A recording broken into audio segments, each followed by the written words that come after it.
नमस्ते। भारत के legal system में ना एक बहुत बड़ा बदलाव आया है, भारतीय नागरिक सुरक्षा संहिता 2023। और इसके साथ ही कुछ नए और बहुत जरूरी कानूनी शब्द भी आए हैं। तो चलिए आज इन मुश्किल लगने वाले शब्दों को एकदम आसान भाषा में समझते हैं, ताकि हम सब अपने अधिकारों को लेकर और ज्यादा अवेयर हो सकें। तो ये सब हम समझेंगे कैसे? देखिए, हम एक क्रिमिनल केस के रास्ते पर चलेंगे। मतलब हम एक अपराध होने से शुरू करेंगे, फिर देखेंगे कि पुलिस की जांच कैसे आगे बढ़ती है, जमानत और आरोप की प्रक्रिया क्या है, और हाँ, ये भी देखेंगे कि टेक्नोलॉजी अब न्याय व्यवस्था को कैसे बदल रही है। और आखिर में हम ये जानेंगे कि ये सारी जानकारी हमारे लिए इतनी जरूरी क्यों है। किसी भी लीगल प्रोसेस की शुरुआत आखिर होती कहाँ से है? जाहिर है, जब कोई अपराध होता है। तो चलिए सबसे पहले इसी को समझते हैं। तो सबसे पहला शब्द है अपराध। अब ये क्या है? सीधा सा मतलब है कोई भी ऐसा काम या फिर कोई काम ना करना जिसके लिए कानून में सजा तय है। ये चोरी जैसा कोई एक्शन भी हो सकता है या फिर टैक्स ना भरने जैसी कोई चूक भी हो सकती है। और जहां अपराध है वहां पीड़ित तो होगा ही। इंटरेस्टिंग बात यह है कि कानून सिर्फ उस इंसान को पीड़ित नहीं मानता जिसे सीधे तौर पर कोई नुकसान हुआ हो। अगर पीड़ित नाबालिग है या उसकी मृत्यु हो गई है तो उसके माता पिता या लीगल एयर भी पीड़ित की डेफिनेशन में आते हैं। ये इसलिए जरूरी है ताकि उनकी तरफ से भी न्याय की मांग की जा सके। ठीक है, तो अपराध हो गया, अब आगे क्या? यहीं से पूरा सिस्टम एक्शन में आता है और इसकी शुरुआत होती है इन्वेस्टिगेशन से। अच्छा, इन्वेस्टिगेशन शुरू करने का एक तरीका है शिकायत। अब यहां ध्यान देने वाली बात यह है कि ये पुलिस के पास की जाने वाली एफआईआर से अलग है। कोई भी नागरिक सीधे मजिस्ट्रेट के पास जाकर भी अपनी बात रख सकता है, खासकर तब जब उसे लगे कि पुलिस सुनवाई नहीं कर रही है। शिकायत दर्ज होने के बाद शुरू होती है जांच। असल में ये सबूत इकट्ठा करने का पूरा प्रोसेस है। इसमें गवाहों से पूछताछ करना, क्राइम सीन को एग्जामिन करना और सारे सुरागों को एक साथ जोड़ना शामिल है ताकि सच्चाई सामने आ सके। ये स्लाइड बहुत जरूरी है। ये पुलिस की पावर्स में एक बहुत बड़ा फर्क बताती है। संज्ञेय यानी सीरियस क्राइम्स जैसे मर्डर या डकैती, इनमें पुलिस बिना वारंट के तुरंत अरेस्ट कर सकती है। वहीं असंज्ञेय यानी जो कम गंभीर मामले होते हैं, उनमें पुलिस को एक्शन लेने से पहले मजिस्ट्रेट से परमिशन लेनी पड़ती है।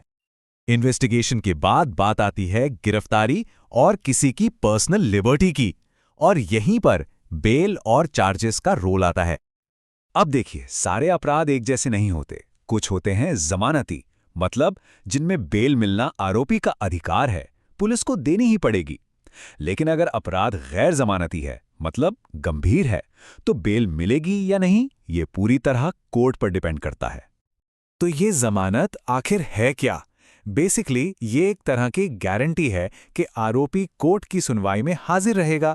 इसके तहत कुछ शर्तें लगाकर उस व्यक्ति को ट्रायल चलने तक हिरासत से रिहा कर दिया जाता है, क्योंकि जब तक कोई दोषी साबित ना हो उसे निर्दोष ही माना जाता है। अब जमानत के लिए गारंटी भी दो तरह की हो सकती है। एक है बॉन्ड, ये आरोपी का खुद का एक वादा होता है, और दूसरा है बेल बॉन्ड, जिसमें किसी और को, मतलब एक जामिन यानी श्योरिटी को गारंटी देनी पड़ती है कि आरोपी कहीं भागेगा नहीं। तो देख रहे हैं, रिहाई का रास्ता एक स्टेप बाय स्टेप प्रोसेस है। सब कुछ इस बात से शुरू होता है कि अपराध कौन सा है, वही तय करता है कि मामला जमानती है या नहीं, और उसी बेस पर कोर्ट शर्तें तय करती है, जिसके बाद ही रिहाई के लिए बॉन्ड भरा जाता है। पूरी जांच के बाद कोर्ट आरोप तय करती है। ये एक तरह से ऑफिशियल अनाउंसमेंट है कि अक्यूज पर कौन कौन से स्पेसिफिक क्राइम करने का इल्जाम है। जैसे एक ही घटना के लिए चोरी का और घर में जबरदस्ती घुसने का, दोनों का आरोप लग सकता है। अब आते हैं उस हिस्से पर जो इस नए कानून को वाकई में मॉडर्न बनाता है, टेक्नोलॉजी का इस्तेमाल। हमारा जस्टिस सिस्टम अब डिजिटल हो रहा है, और इसके लिए भी कुछ नए शब्द जानना बहुत जरूरी है। कानून में अब इलेक्ट्रॉनिक संचार को ऑफिशियली जगह दी गई है। मतलब कोई भी जानकारी जो डिजिटल तरीके से भेजी गई हो, चाहे वो व्हाट्सएप मैसेज हो, ईमेल हो या कोई वीडियो कॉल, अब ये सब कानूनी तौर पर वैलिड माने जाएंगे।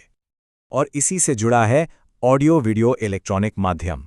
ये वो फाउंडेशन है जिस पर डिजिटल जस्टिस सिस्टम खड़ा होगा। इसका मतलब है कि अब गवाही या सबूतों की रिकॉर्डिंग वीडियो कॉन्फ्रेंसिंग जैसे तरीकों से भी हो सकेगी, जिससे टाइम और पैसा दोनों बच सकता है। और इसका असर बहुत बड़ा होने वाला है। जैसा कि यहां दिख रहा है, अब वीडियो कॉन्फ्रेंसिंग से पेशी, सर्च और सीजर की रिकॉर्डिंग और सबूतों का डिजिटल ट्रांसमिशन, ये सब मुमकिन है। सोचिए, किसी गवाह को अब दूसरे शहर से आने की जरूरत नहीं होगी, वो वीडियो पर ही अपनी गवाही दे सकता है।